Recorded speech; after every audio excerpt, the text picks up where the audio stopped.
the absence of any question, in my power as the MC, I would like us to touch on the last aspect of today's discussion by Dr. Zinzi from the Lands Economy Department. He's going to be the VES division. So I will kindly call on Dr. Zinzi to do the final presentation, after which we'll pave way for questions from him. Thank you very much. Thank you very much, Gideon. And I also realize that we are exceeding our time. I thought the meeting is going to be for an hour. Please, can you hear me? Yes, please, we can hear you. Very good, thank you. So I will be very brief, but I like the way you put the whole thing, because VES is actually the last form of the construction industry. We own whatever has been developed by the previous speakers. The arrangement that we have by divine intervention is actually the case that the land surveyors go in first, the quantity surveyors tell us how much it costs in the construction industry. At the end of the day, it's we, the VES, that owns everything. So we are always the last born. So thank you for your arrangement. Now, VES, valuation and estate surveying, encompasses a lot of things so far as the built environment is concerned.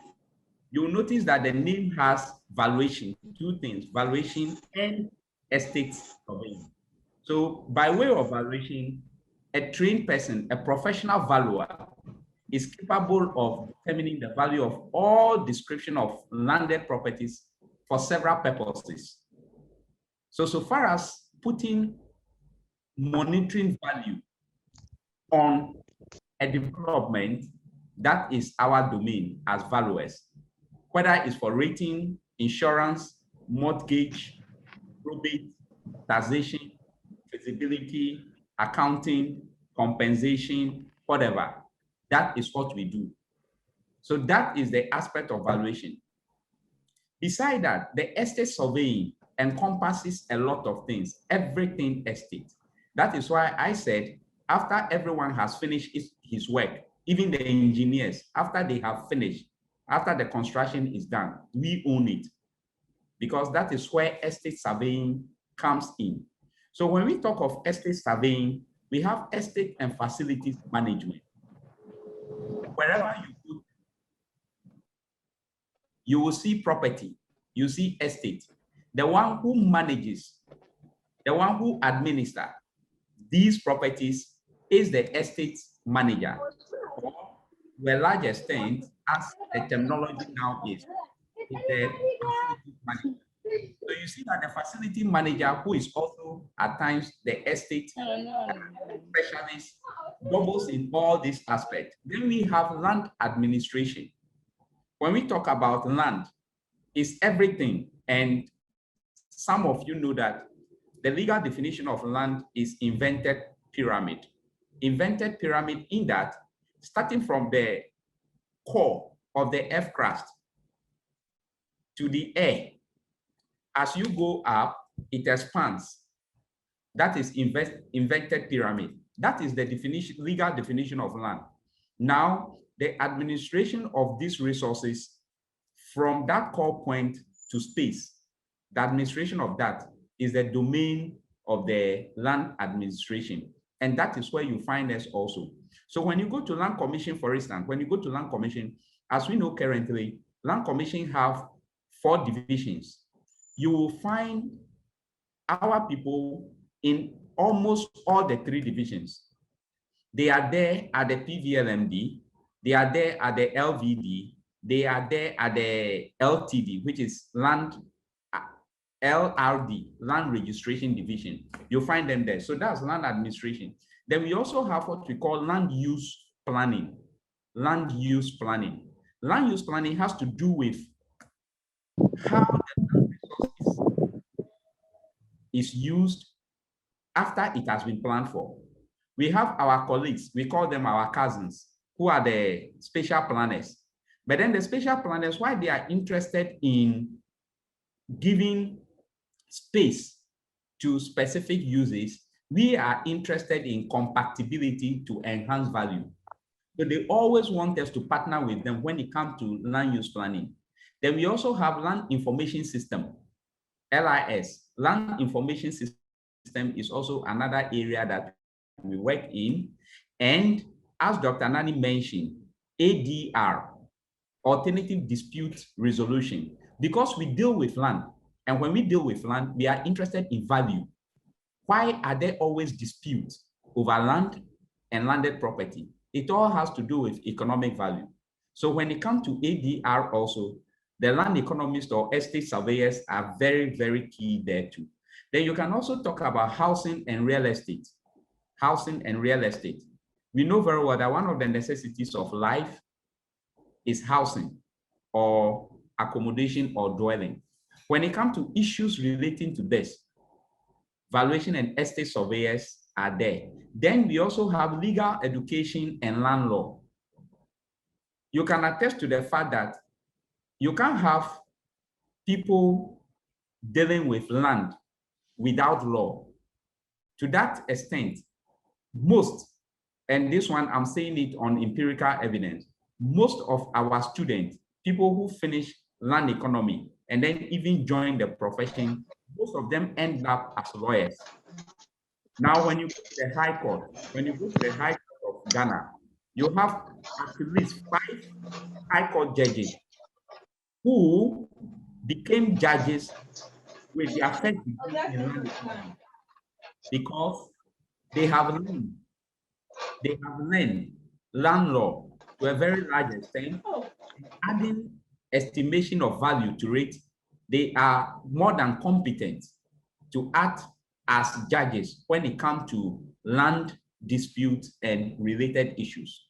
So in fact, when you want to talk about having given you all these practice areas that the VES found itself, or VES is competent in practicing, you realize that there is no institution, I repeat, there is no institution that will be able to operate effectively without a VES professional, unless that institution operates in space. But so far as the institution operates in a property or a landed space, they need a VES. So if you want to talk about wherever they can be employed, I will summarize and say that everywhere, every place that you can think about. So far as the organization deals with space and they occupy space, they need a VES person to be able to help them to allocate space resource and then also to get the best value out of this. But having said that, I can mention some key institutions. Land Commission, you all know. All the financial institutions employ VES because they always offer loans. Now, in the administration of loans, there is something that we call collateral. There is something that we call a backing to the loan. Normally, that backing is landed property. Who determines the value of that landed property is the VES. So all financial institutions employ VES. All NGOs employ VES. Interestingly, recently, the international institutions like the World Bank, IMF, World Health Organization, UNDPC, all of them are really employing our people because these are needed in evaluation of projects so far as land is concerned. And you know that this international organization, whenever they are sponsoring projects, most of their projects are located on land. People need to be compensated. People's livelihood need to be evaluated. Environmental and social impact has to be undertaken and then see the effect of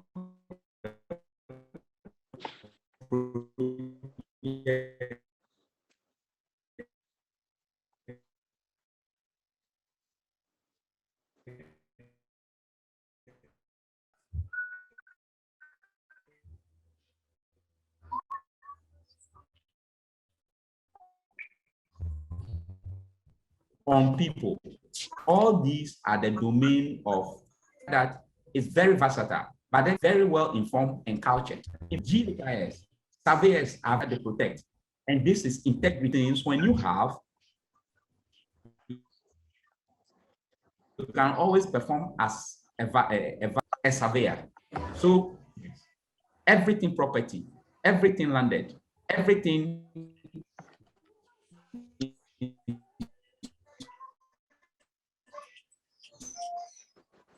institution.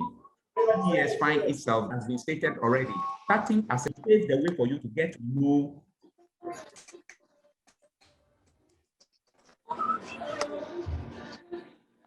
some of the key people in the industry attachment, or whenever you finish school and want to join the profession. Because of our time, I'll end it here and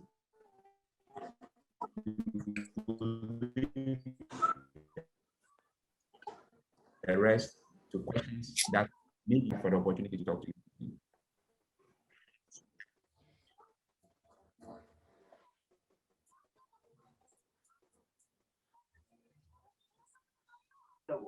Okay, good evening. Please, thank you very much for your presentation. My question is, with the professional exam for the various divisions, is it segregated based on course, or is taken at a go? Because assuming a QS is coming to take professional exam, like in what area? Like line the economy student coming to take a professional exam, what area? So if you can elaborate those areas for us, thank you very much.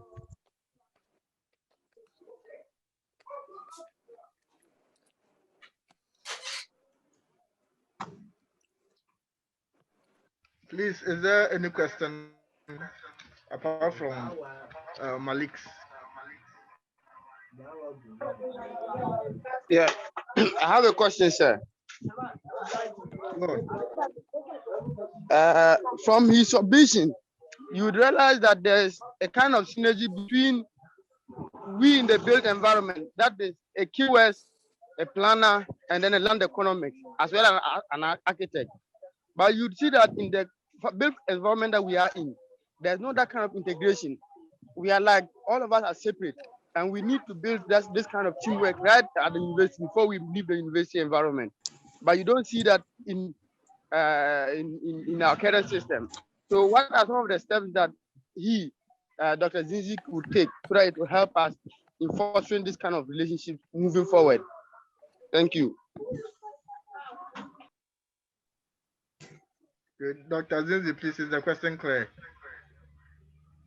Yes, I've got the second question very clear. Is the first one that I'm not sure what really is asking, but the second one I've got it very clear. Okay, so the one who has the first question, Malik. So kindly come back with the question. Take it slow so that doctor can get the insight of the question. Malik, come back. Don't go on. Okay.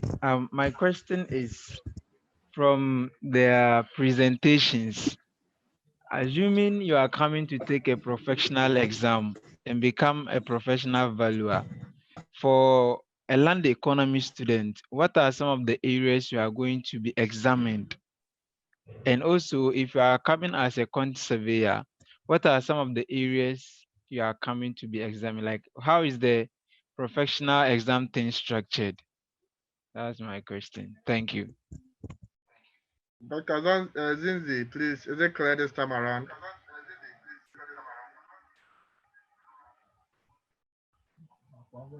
Hello, doctor. Quickly so that we can proceed. Now, starting with Malik. Malik, interestingly, currently the syllabus for the examination is being reviewed. And interestingly, the people responsible for that are your resource persons. Dr. Nani is here, Dr. Kwaji is here, and I'm also here. The three of us are working on that.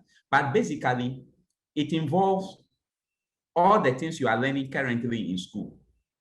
The examination is theory and practice. What I mean is that in all of them, you will be having a written examination where questions will be said, but these questions are not like the one you have at the university.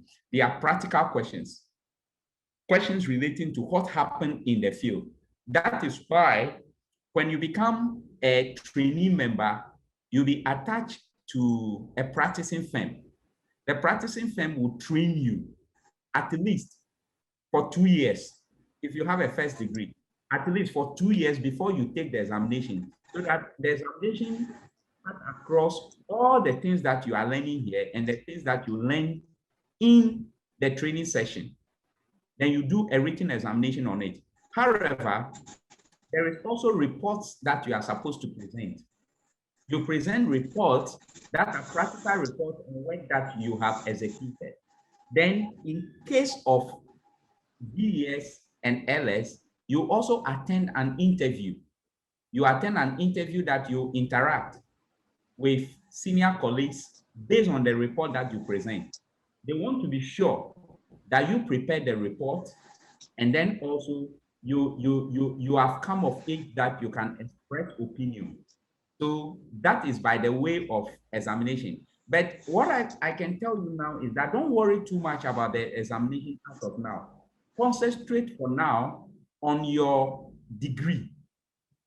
Because when you finish and you want to become a member, you'll be given what we call the syllabus for you to know the areas that you'll be examined on.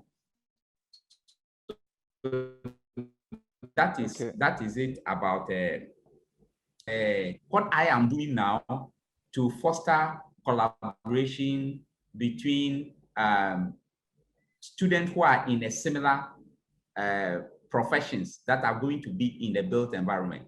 You see, one of you asked a question. I've forgotten who asked the question, but then the person asked, what is the relationship between land surveying and land economy?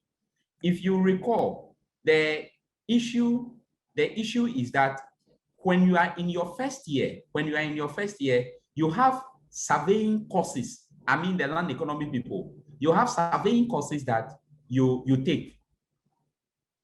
Along the training, you have other courses that relate to surveying, other courses that relate to QS. So also, for me like this, I teach on geomatic engineering. So geomatic engineering, in their third year, in their final year, they do courses that are in the built environment that some of us go there to teach. Dr. Kwaje come to teach some courses in land economy and even at the master's level. So also when you take the quantity, when you take the QS area, the CTM and the QS, they also have courses that pick from survey. They have courses that pick from land economy. So also we pick from them. So you see that at the curriculum level, there is that synergy already. What we are doing now, in fact, at our faculty, what we are doing now is to bring in courses that cut across the professions so that they will be elective, that people can pick going forward in the future. We are even thinking of projects, mini projects that you have a QS person there, you have a civil engineer there, you have a planner there, you have a land economist there, and you have a geomatic engineer there, so that they will execute projects. Because that is what happened in the field. In the field, when you have a consultancy, you need all these people to work with. So we are thinking of coming out with projects, student projects, maybe in the third year or final year, that 3 or 4 from the built environment will come together to develop a mini project and execute. So it's a nice question, and I can assure you that maybe not during your time here, but in future, this is what we are looking at, and inshallah, we'll bring it to reality. Thank you. I don't know if any of my colleagues want to. Okay, I saw a hand up. Is it David? I saw a hand up. Gentleman by name David. Yes, please. But my question has been answered, please. Oh, okay, that's great. I had wanted to know whether between the time one registered to become a member of the association and the time he or she writes the exam, whether they will be. Hello. Yes, please. Dr. Zinzi is listening, I believe. I'm here and I'm listening. Yes, you are listening. We are listening.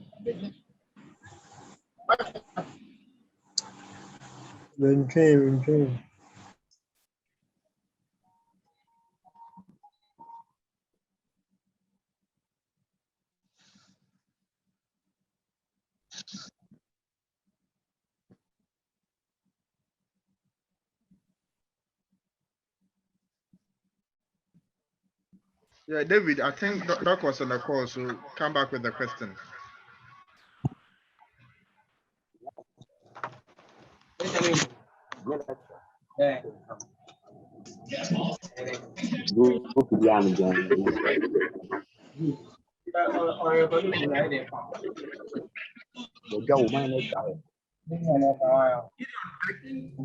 I think David's question has been answered. That's what he said, that he's okay. So maybe call some other person. I can see Emmanuel. I think Roger, it's your hand up, please.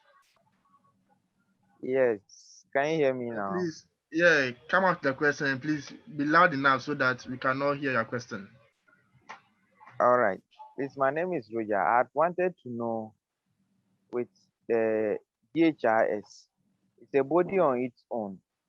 What happens in instances a member lands him or herself into trouble?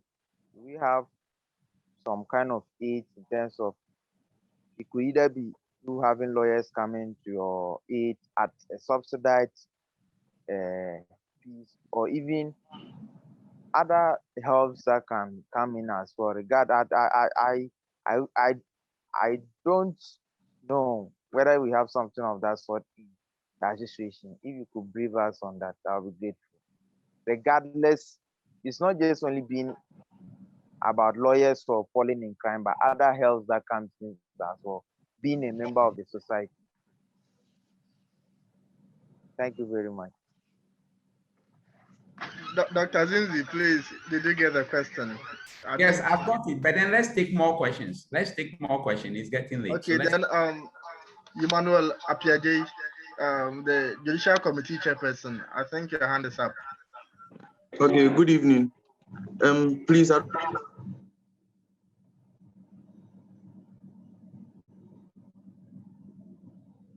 don't know if this question has been asked, but I wanted to know what body are others, if my question is clear.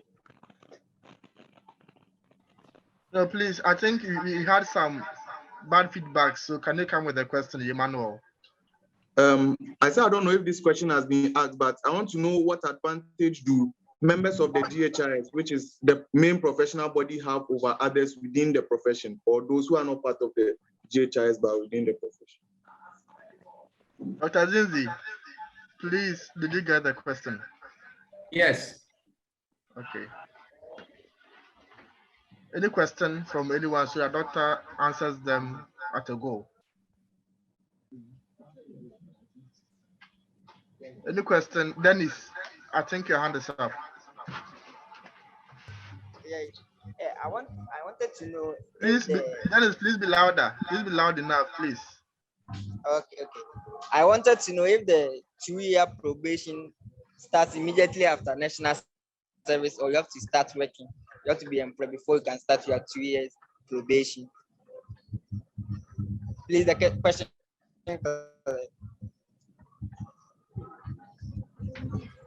Doctor, please, did you get Dennis' question? Yes, Dennis' question is fine. Let me quickly finish with this three. And MC, you have to be setting time limit on our meeting because we are getting. Please, Doc, my questions are just coming in. Yes. One, welfare. The first question has to do with welfare. Welfare, yes. There is a welfare committee of the institution, so that when a member finds itself in trouble, it can be health issues, it can be legal issues, it can be professional issue, it can be whatever. The welfare committee is there that take care of that. The profession is a professional body, it's not a social body. So the extent to which they can go is relative. But one good thing about this is that apart from the welfare committee, if you are an active member, it's a family. So there are a lot of lawyers in all the field. The LS have a lot of lawyers. The QS have a lot of lawyers. The VES have a lot of lawyers. Now, if not, Oh, these Zoom meet. Because no be sana who yam pa. Oh, are people that you have synergy. These are people that you have synergies with.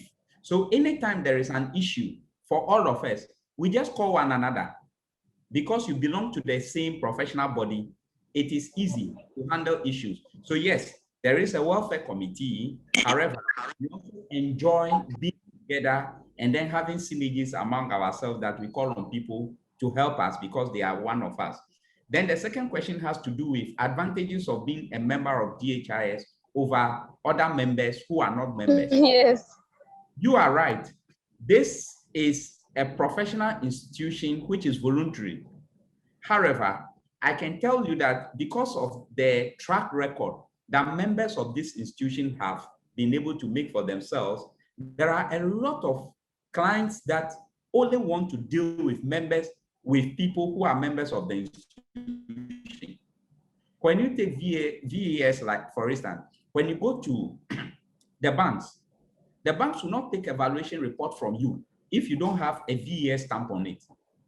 Talking about cadastral survey in this country, before someone can register a piece of land, he needs a cadastral survey. That cadastral survey can only be prepared by licensed surveyors. And all licensed surveyors must first be members of the institution. And to tell you what, at the time that you people will be graduating to come in, one of the things that will be in place is the Survey Council Act. Currently, it's a bill, and work is proceeding steadily on it. When the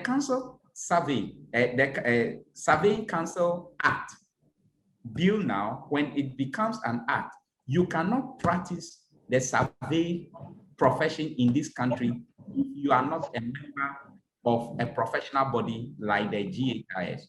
So there are a lot of things that you gain by being a member of the GHIS.